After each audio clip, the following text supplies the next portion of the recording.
एक छोटे से गांव में कुमार सोहन रहता था। वो मिट्टी के बर्तन व खिलौने बनाया करता था और उसे शहर जाकर बेचा करता था। कभी कभी उसके 2-4 खिलौने बिकते तो कभी वो भी नहीं, जैसे तैसे उसका गुजारा चल रहा था। एक दिन उसकी बीबी शीला बोली, सुनो जी, क्यों न शहर जाकर कोई नौकरी ही कर लो। नौकरी करोगे तो महीने के अंत में कुछ धन तो आएगा।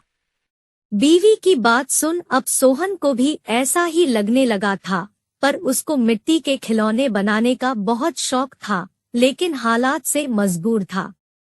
बात तो तुम सही कह रही हो, पर कैसे उस हुनर को छोड़ दूं, जिसका नमक हम लोग अब तक खाते आए हैं।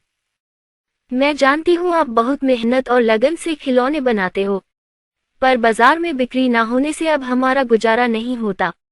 अब तो यह हालत हो गई है कि रसोई में अन्न का एक दाना भी नहीं बचा।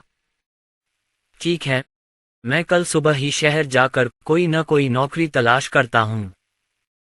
अगले दिन वो शहर के लिए रवाना हो गया और एक व्यापारी के पास वह नौकरी करने लगा। सोहन वहां नौकरी करता तो जरूर था, पर उसका मन अभी भी अपने चाक और मिट्टी के खिलौनों में ही रहता था। समय बीतता गया।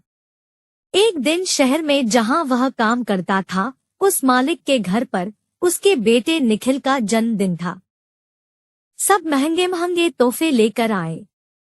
सोहन ने सोचा, क्यों ना मैं मिट्टी का खिलौना बनाऊं और बच्चे के लिए लेकर जाऊं। वैसे भी हम गरीबों का तोहफा कौन देखता है।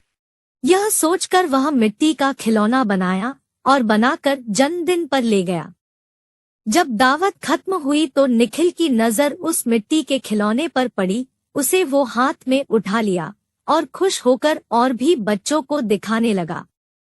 खिलौना सभी बच्चों को बहुत पसंद आया और जिद करने लगे कि उनको भी वैसा ही खिलौना चाहिए। यह सब देख सभी मेहमान एक दूसरे की तरफ देखने लगे और एक ही बात पूछने लगे, अरे वाह, इतना शानदार तोहफा कौन लाया है? इतना महंगा तोहफा ये किसने लाया होगा? ये खिलौना तो शायद आपका नौकर सोहन लाया है। इतना सुनते ही सब हैरान हो गए। सभी एक दूसरे का चेहरा देखने लगे। तभी मालिक बोला, सोहन तो बहुत गरीब है, इतना महंगा खिलौना कहाँ से ला सकता है?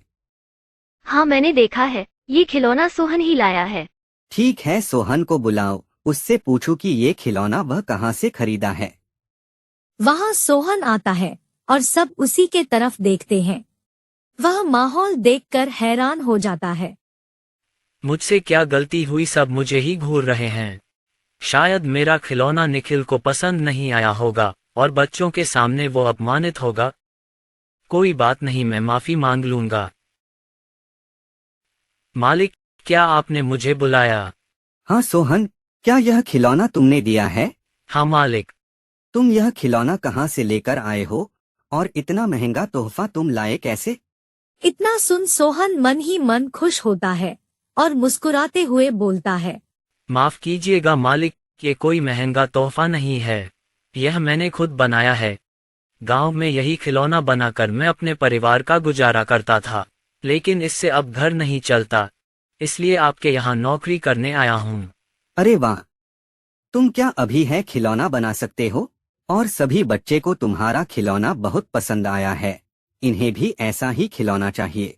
सोहन खुश होकर बोला, हाँ मालिक, बिल्कुल बना सकता हूँ। जब कल मैं आऊँगा तो खिलौना बनाकर लेते आऊँगा। अगले दिन सोहन ने शानदार रंग बिरंगे खिलौने बना कर दिए। यह देख मालिक ने सोचा, क्यों ना मैं खिलौने का भी व्यापार करूं। वह अपने बीवी से बोला, सुनीता, सोहन खिलौना बहुत अच्छा बनाता है, उसे खिलौना बनवाकर शहर में उसका भी व्यापार कर लें।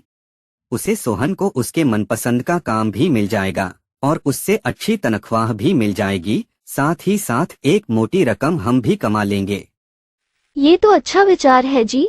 यह सोच मालिक ने सोहन को खिलौना बनाने के काम पर लगा दिया और बदले में हर महीने अच्छी खासी तनख्वाह देने लगा और रहने को घर भी दिया। यह सब पाकर सोहन और उसका परिवार बहुत खुश हो गया और सोहन को उसके मनपसंद का काम भी मिल गया। दोनों हंसी खुशी रहने लगे।